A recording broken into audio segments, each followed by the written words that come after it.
Let's see if they can get 2. Let's go directly into picks and bans for Revenge versus the European Powerhouses. And this time, European, well, they're going to opt for the first pick again. Should be curious to see where they go with it. It's not a total loss, though, for European Powerhouses. I think that they did look pretty strong for the most part around their objective play. I mean, we didn't even really start to see Revenge responding even until around that 20-minute mark. And I feel if European Powerhouses can have a repeat of getting some of those early game objectives, the only thing I'd really want to see them start doing is grouping up a little bit sooner to be the ones initiating. I think that Revenge had a serious lack of damage throughout that early game. It was very evident also in a lot of their team fight engagements. In European Powerhouses, they did stress the advantage then. They just weren't able to maintain that pressure. For me, it was all about being able to make use of what they had gotten. We saw European Powerhouses dominate those objectives, but then do something after the fact, right? You've tied the game, or you've got yourself a 1,000 gold lead. Find something after the fact. The Athena ban from European Powerhouses leaves them with Terra first overall, which is much more of that team fight character. I felt like they were lacking in the team fights. Revenge beat the hell out of them. So grab a Terra. That'll amplify your team fight. I also like the Terra because even though Revenge get the Poseidon one more time, Earth and Fury going to be a strong deterrence factor, I think, for Ling, not able to throw out those Krakens as willy-nilly as we saw in Game 1. And even the Xbalanque, smart response also. Darkest Night, definitely going to help out in those team fights. And I like the Xbalanque picked up early this time for my range if you want to be a pincushion. Gino. His ability to play on the carries in both this week and the last week have been really, really stellar, but he's stuck on that Jingwei. Give him the Xbalanque and see if he can be the hard carry. European Powerhouse is going to answer back with the Artemis. One big difference, though, in these drafts already is that the Hunters were prioritized in those top 3 picks. So Woolvie and Gino in the last match, I think that they were kind of just going with leftover choices. I don't think that those were necessarily their top picks at the time. And it's hard to not want to play the Xbalanque right now, knowing the advantage that you can have with that passive especially. But Artemis is some tough opposition to go into. Artemis is tough. The Serqet into the Poseidon, not always my favorite choice. But if you can make it work, you can make it work. So we'll see how that one comes out. Interesting to see the Geb ban, I think, from European Powerhouses. Just didn't want to deal with it one more time. All the healers banned out, no surprise, except for Guan Yu. I think I'd rather have the Guan Yu banned as opposed to the Geb. I think that Xuen had some decent knockups, and he also had a couple of nice cataclysms. But even still, those 2 to 3 man cataclysms that he caught, there was no one from Revenge even near him. I don't feel as though Xuen got abused nearly as much as what he probably should have been. And this is, in fact, going to be a double Hunter composition from European Powerhouses. Neith most likely going to be in the mid lane role, too. I like this choice. I think that I don't think that there's anybody on Revenge that's really screaming that they're going to, sort of murder you real quick. There's no hyper burst, hyper carry outside of Poseidon. 3 frontline for Revenge as well, with Ganesha, Guan, and Cabrakan all being selected. We'll see what happens when we get into game. And this was kind of reminiscent of Game 1 even from Revenge, although I think that Cabrakan still able to largely accomplish some of the same damage numbers that we also saw from that Achilles in the previous game, but this does feel a little bit more early game oriented for Revenge, and that might have been their goal because some of those early team fights were pretty questionable. Yeah, it's very true. Terra all the way up there. I mean, Terra, she looking for an invade here, Taco? What's Meownaint doing on this character? Possibly looking to steal the speed buff. Meownaint is the support, so this is a pretty heavy rotation to invest in. Mango and Ling know something's up. They can tell that Meownaint is trying to find this invade. And excuse me, it's actually the solo lane Terra looking for the invade. And here it is. The clap comes out and successfully done. Meownaint able to steal away the speed buff. Is that a positive overall is the bigger question. That's a hard loss if Meownaint has the teleport, but Meownaint has a shell. Exactly. So he's still going to miss out on the wave and his blue buff experience. Warnock hasn't even ticked into level 2 either because he went from speed buff directly to blue just to try and make sure that Gnome couldn't invade it. So he's going to fall pretty low also from those back harpies. Yeah, an interesting look there. Not sure. Well, I mean, it does deter Mango from really getting into it. We were talking about Guardian jungles and denying them earlier on Esports Weekly. So there's certainly a nod in that direction. Worth noting, NeiI is level 2 compared to Gnome's level 1. And Mango still level 1 as well. Going to be hit by everything, but just barely survived. Mango still here. Eribiiax getting cheeky, but Mango going to head back into the jungle. Originally, didn't think that'd be worth it for NeiI, but now looking at the position Mango has been forced into, a little bit more than what meets the eye, for sure, because Mango having a resort to his back harpies near red buff just means that he's already feeling pretty limited on his farm, and his map pressure in general, I think, has been forfeited pretty heavily. He's going to have to also make sure to guard that speed buff, because we don't even know if there's a possibility for NeiI to maybe look for a rotation, or even for Eribiiax and NeiI to just invade that by themselves. That's the key there, is that now you've got the entire, you've got the timer, you've got the know-how, you've got the knowledge, so able to really punish that jungler even more so. Certainly something the team is going to think about. Left side, Revenge winning the dual lane pretty handedly as well. Doesn't happen often, but just seems as though Gino, with the red buff, has had a bit more success in the poke war against Woolvie. Ganesha is a relatively aggressive Guardian to be paired with also, and Woolvie clearly prioritizing that suppress the insolent for the wave and not so much the poke. Yeah, just wants to make sure that you can get what little clear is available, at least this early on. Certainly something on the mind. Woolvie now transitioning into the looking forward rather towards the mid game. How do you think Woolvie is going to look to transition that in a world where this is going to be the majority of the damage, is this Artemis? Well, Woolvie's main issue in the previous match was it felt like his front line was never with him. He was constantly getting picked by himself. And I say picked, but I'm not even sure that's the correct term in this context, because usually he was doing the right things. He was matching the pressure where it was supposed to be coming from. He just didn't have a team with him. Yeah, that kind of kept him back a little bit. Keemon and NeiI now will be able to help him out a little bit more theoretically in the team fights. But for real, I'm just looking at this Artemis, because with the Neith mid, I mean, that's a lot of setup and it's a lot of damage, don't get me wrong, but this time around it's going to be all about the setup. The ultimate going to come out from the mid lane mage, and Serqet poison not going to be enough to kill LingXiaoWho. Eribiiax has to land that route. The Spirit Arrow can't afford to miss there, because that ends up just being a dropped kill. And Last Breath and World Weaver investment to not find the pick hurts just a little bit. Well, you do get the pushback, right? The player does have to back to base. You get the free wave, and now you're able to back. But does the Neith need to back right now? Will that finish the Transcendence? I'm not too sure. So it's going to open up the rotation into the jungle, which will just wind up being a back. Yeah, I mean, a little bit rough there, but like I said, she did get a little bit of the lead. The first blood still on the table, though, for either side to take. And space control is going to be interesting this match, because of the fact that both sides have very effective ways to zone out the other. You've got Dharmic Pillars and the Tectonic Plates on one end for Revenge between the Cabrakan and the Ganesha. But then you also have to worry about the giant Terra root possibilities from NeiI, as well as the Earthen Fury. And Keemon can also create a large spacing control going into that Draconic form, because no one wants to get caught up into that slow with the dot damage. Yeah, it's way too much. You just can't handle that damage throughout the course of the team fights, and even just as a pick, right? If you just get caught up in that whirlpool passing by, you're still going to be in trouble later on. So, gotta be wary of that and where the placement goes.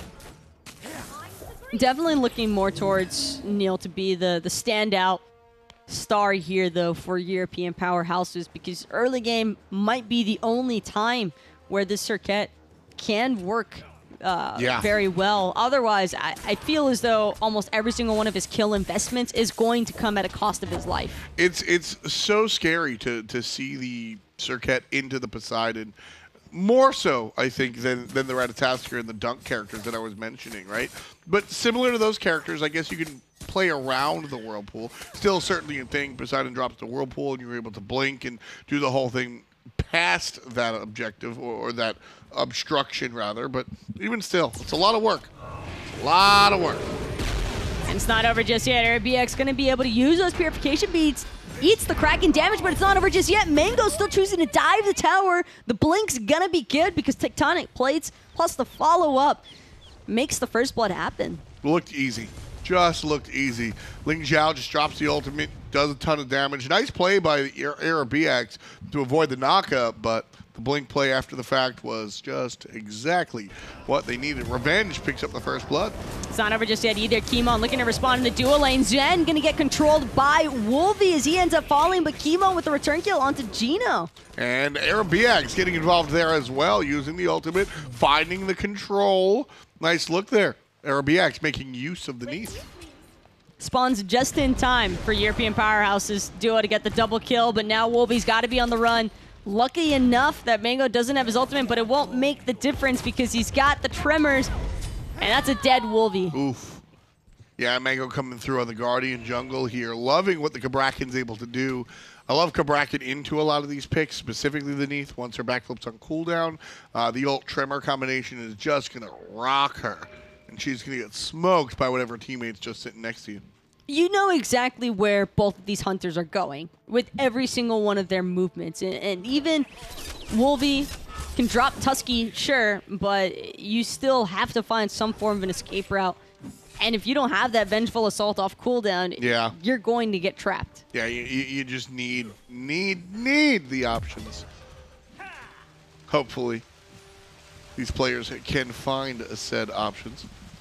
That death, though, was incredibly unfortunate, though, for Woolvie. Sure, you get the double kill against Gino and Xuen, right, but because of the period where he died, when Gino was just respawning and heading back to the wave, that's still going to leave Gino slightly ahead in terms of experience. Exactly. Plus the ability to get the jungle camps uncontested. Middle lane, Eribiiax punished one more time. The ultimate out of Ling, the ultimate out of Xuen, and the ultimate out of Gino. All help everybody find the kill onto the middle lane Neith one more time. 0, 2, and 0. She didn't get the assist, believe it or not, when she helped on the left side. Rough. One of the main downsides of Neith has always been her escape being so predictable, and this Cabrakan Poseidon combination is especially potent because you backflip away from one, you're still getting hit by the other. Yeah, you can't avoid both, which is so problematic for the Neith player. She's got to be really careful and really find herself playing it safe. The Cabrakan being so tanky, though, as this Guardian jungle, just works so excellently because of the fact that he can afford to dive the T1 tower. We've already seen it happen a couple of times now. Mango clearly unafraid of investing that little bit more, and Woolvie now even being completely zoned away from the wave, just gonna have to wait for the mercy of Gino, pretty much. I don't know if Gino's that merciful. Ultimate gonna be immune by Gino. Wonderful play there on the Xbalanque, and showing no mercy. He's going to fight back into it. Warnock able to wiggle out despite the lack of degression. Ling from the background could be in trouble. There's the Kraken, but it hits nobody. And now Kimon going to be the target. Neith catching up with the players. Backflip won't be good to kill, but Eribiiax keeps players at a distance. Gino, however, finds one, and Ling going to find the other. Kimon and Woolvie sit down. Revenge with 2 more. Gino going to be able to avoid the Spirit Arrow again from Eribiiax. Heal is going to land, but that won't do it. There's just not enough damage from this Neith to confirm the kill. Woolvie literally ran circles around Eribiiax. I think there is enough damage from the Neith to get the kill if he hits his stuff. But missed abilities galore for Eribiiax. You gotta fix this. Now it's interesting because I'm aware that, you know, playing the hunter is a little bit more difficult, and that's part of it. But I always go back to what Deathwalker said, is that there's multiple points to playing the non-meta picks, and one of those big points is, bro, can you do it? Right? If you're better at the mid lane mages, stick to it. I love this composition, but European powerhouses feel like they're doing themselves a disservice. Eribiiax does not look as strong on this Neith like he does on some of the other choices. And like I said, I really like this composition. I think it's great. Maybe not for this team. Well, Gino didn't even have the Rising Jaguar because he used it to close the distance between himself and Woolvie. That's how he managed to find the kill in the first place onto the Artemis. So for Gino to Rising Jaguar more than halfway up the lane and still escape back into his T1 tower, you've got to be cutting off the Xbalanque somewhere. Someone needs to head over to Kimon a little bit sooner. Ignore what's happening in that choke point threshold because that's never going to favor your team trying to fight into a Poseidon in a choke point. Red buff not going to be invaded by Mango. There's the Poseidon, and there goes the jungler. Mango stuck here. Mush trying to help out, and he will. Kimon able to walk away. Eribiiax finding the Spirit Arrow this time around. There's the backflip, and it looks like Revenge is going to walk away from this one, but they do take out the jungler. Mango with the perfect blink away from Woolvie's rotation, going to make sure that that stays alive and well as Gino. He was there in case he was needed. Yeah. But Gino is always going to be a participant of these fights because of that Darkest Night.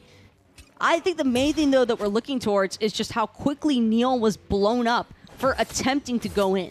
Exactly. Just that was his job, right? But that's what happens with Serqet as the game gets later and later, and why I think you've seen the tank Serqet really come online and be popular is because when she does go to that back line, when she does find herself there, she's able to do a bunch of damage, but the second you go into last breath, you just get blown up. I think what's also a bit odd here is that Neil's building straight into the Brawler's beat stick, but this is prior to Gnome having even rotated to any of these fights. It just feels a little bit too rushed. I think that you could have held off on this for your third item pickup and go for the Jotuns. Cooldowns have been problematic for Warnock. Yeah, certainly been an issue for him. I'm with you there. It's one thing to be cautious, and I'd certainly rather him build it here than not at all, like we see some players do. But this seems a little bit overzealous, right? You're showing up 2 hours before your interview. Come on, buddy.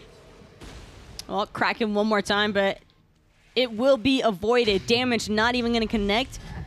World Weaver now being charged by Eribiiax, but the fact that he managed to backflip away from the Kraken, that's the first time we've really seen this Neith survive. Yep.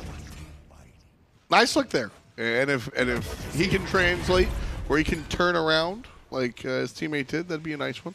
Revenge successfully getting the red buff this time around. European Powerhouse a little bit too late. Woolvie trapped up, but the ultimate gets him out of jail. Warnock uses the beads as moral support, and European Powerhouses get on out of there. I think that was meant to be a blink, and he just so happened to mishit those beads instead. So that one, I haven't been very nice up here today. That one, I feel you, buddy. That happens to anybody. That happens to anybody and everybody. I will not talk smack about the fat finger on the beads. That's just rough. Sometimes that happens, you know. Oh well. The bright side is I don't believe anybody from Revenge knows that Warnock's purification beads are on cooldown. So there's still some ways for the Serqet to kind of pose that threat of, even if you try to CC me, I can just beads away from it. And Gino actually looking to play maybe a little bit more aggressively here against Woolvie, but Rising Jaguars purely to clear the wave and nothing more. Yeah, I like Gino's swagger, though, if you will. He's sitting there going, I'm not afraid of you. I'm using my dash to clear the wave. I'm not afraid of you. And he's not necessarily starting the fight, but believe me, he wishes Woolvie would. He's just sitting there going, do it. Do it. Please fight me. Because Gino has been very, very successful as of late. One more time, though, it's just Gino with a steady 1.5, 2-level lead over Woolvie. And the fact that the Xbalanque is still managing to finish the items first, that's what's going to make them the main differences. 4 members from Revenge now grouping. I'd like to see them pull the Gold Fury. Yeah, just go for it. Well, you just had Kimon back to base. Right now, they're going to look for the extra secure. Woolvie will be chased out under his tower. And the Kraken will chase him all the way to the fountain. There's the blink this time from the Serqet. Not going to be enough. Beautiful silence there from Zwen. Just make sure that Neil can't get that last breath off onto Ling. And it's not over just yet. Gino actually going to get cut off in his Rising Jaguar because of the Dharmic Pillars. And there's damage coming from Eribiiax after the fact. Gino goes down. Trouble for the support as well. Xuen gonna eat it one more time. 2 players dead for Revenge. Powerhouses finding themselves back in this one. It was the right intention there from Zen, but it ends up working against the entirety of his team. Gnome going to be forced to ult away after making that rotation, and Mango still trying to stay alive from Yaone. There's a little bit of follow-up, but not enough. And European Powerhouses will let Mango get on out of here. But the damage has been done. The dual lane taken care of. Revenge still up about 2,000, maybe 1,500. But the Gold Fury started right now, and Revenge local and can harass. It's all about Ling, though, and the total collapse. Serqet still not ready to give up this chase just yet. Gnome throwing out the heals wherever possible, and Ling gonna be able to limp away back to his T1. Gnome's here. Oh, European houses. Go ahead and take this one. In the Guan Yu's face. Guan never numero uno at stealing the objective. Stunned out. Is he alive? He is safe and sound. The Guan Yu barely getting out of there. Almost looked like Gnome gave up before his teammates did. But his teammates save him, and the Guan Yu able to wiggle on out. I still feel like those are the kills, though, that European Powerhouses need to be confirming. It's one thing to get the Gold Fury, and sure, that's all nice and dandy, but you have to confirm those kills. Gnome is worth so much gold right now, and the fact that you can't take that little tick of health off of him from how deep he had invested himself, That's why you ban Guan. It doesn't sit well. I agree with you. I think that this Guan has played very well, and I think that his ability to be seemingly immortal is a big part of why we see him picked so early in the draft. Gold Fury, though, going to make sure that European Powerhouses can close the gap a little bit. It's like putting a Band-Aid on the wound. You're not sure if it's going to stick or if there's more to come.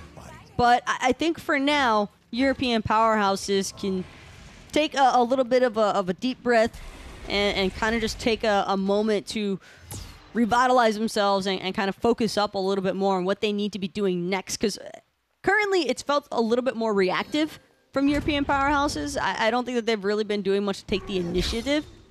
Well, there's some initiative from Revenge, though. And the initiation. That's good. Thumbs up. Krakens do damage, but I think that European Powerhouses already knew that. Meowne just getting punished for looking for some proxy farm, and it was only a matter of time before Revenge started cutting off this Terra. Yeah, Ling's been out of control today. 99. That's 10,000 player damage here. 1,500 above the next player there, number 2. So a nice look so far coming out from Ling.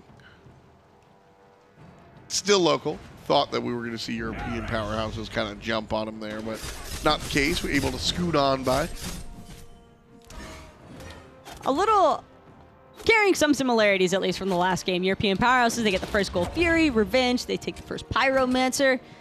Not sure, though, that we'll see European Powerhouses get a repeat of another free Gold Fury, though, the second go-round. I think that there will be some more contests from Revenge. Going back to how European Powerhouses are even positioned to take that Gold Fury, Zen does need to be a little bit more aware of where he's placing those Dharmic Pillars. I like that choice of words. It was just a cluster ball of pain for Revenge.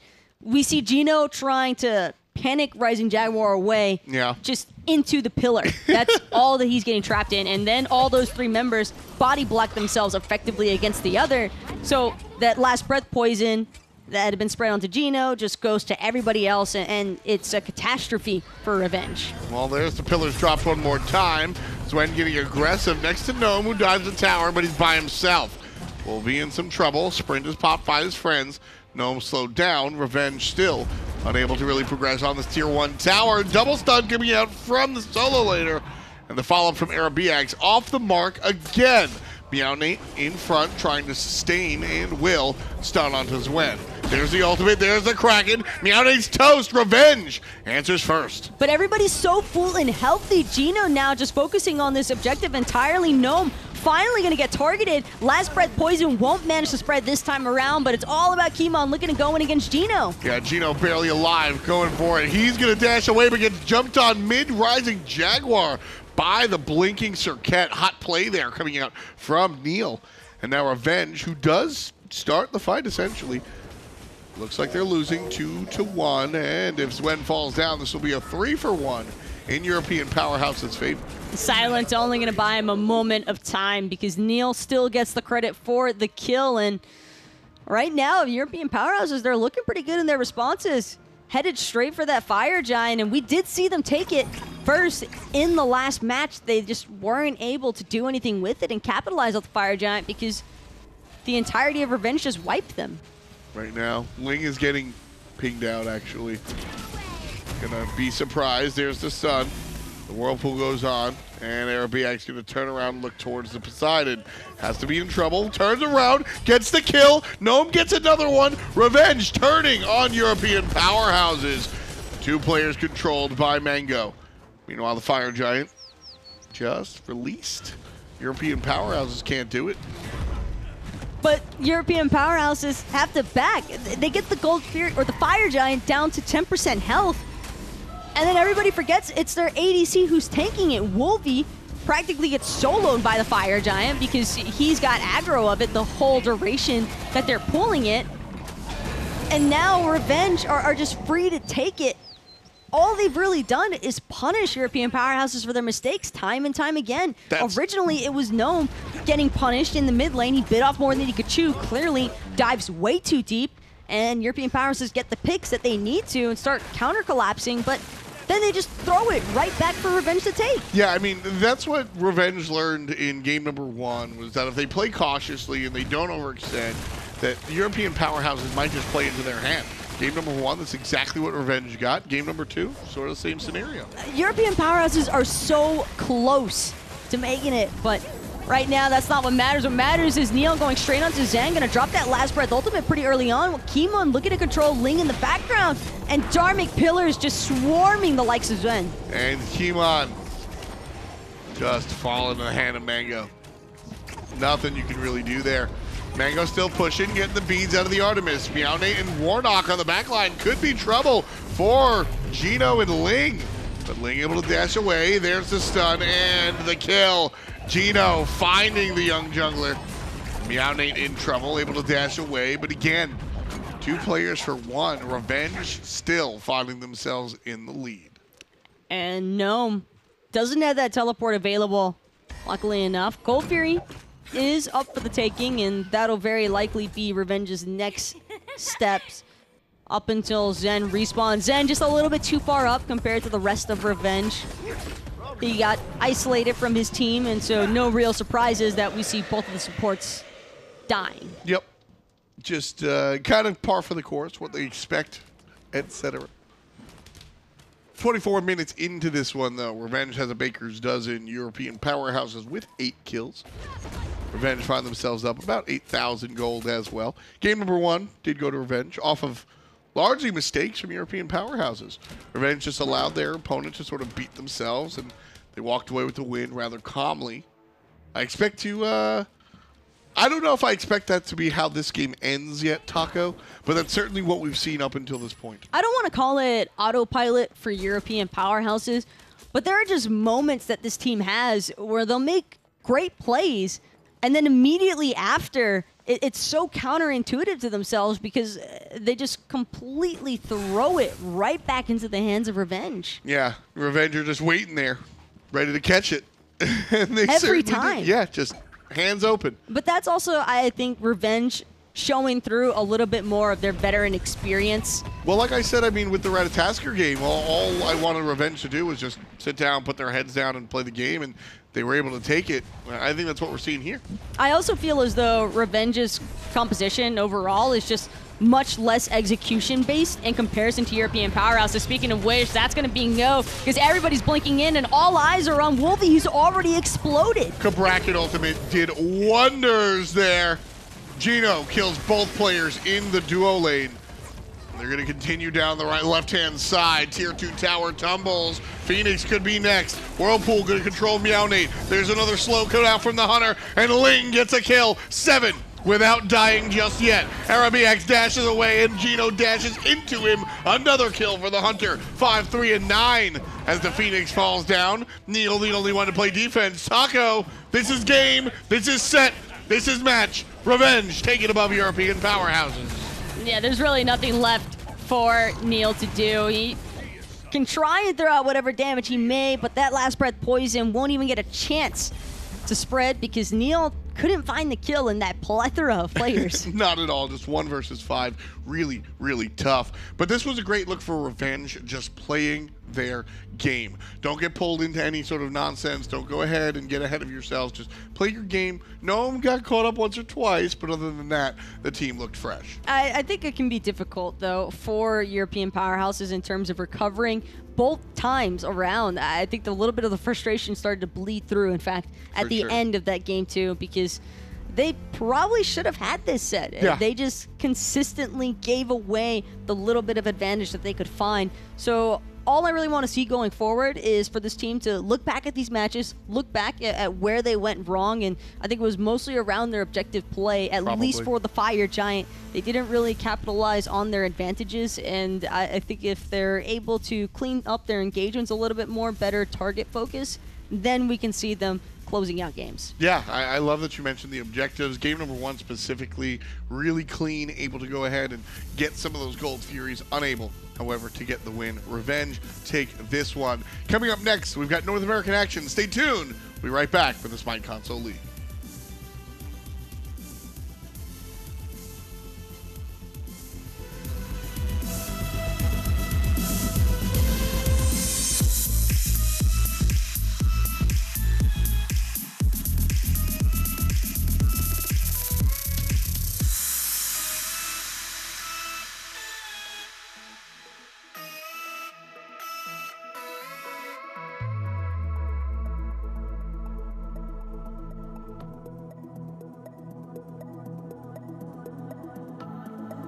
You never know until it happens. Ain't a thing you see coming a mile away. But suddenly lightning somehow got into the bottle. Now you need to move fast to make it stay. You should hurry to love him now. You should hurry to love him now.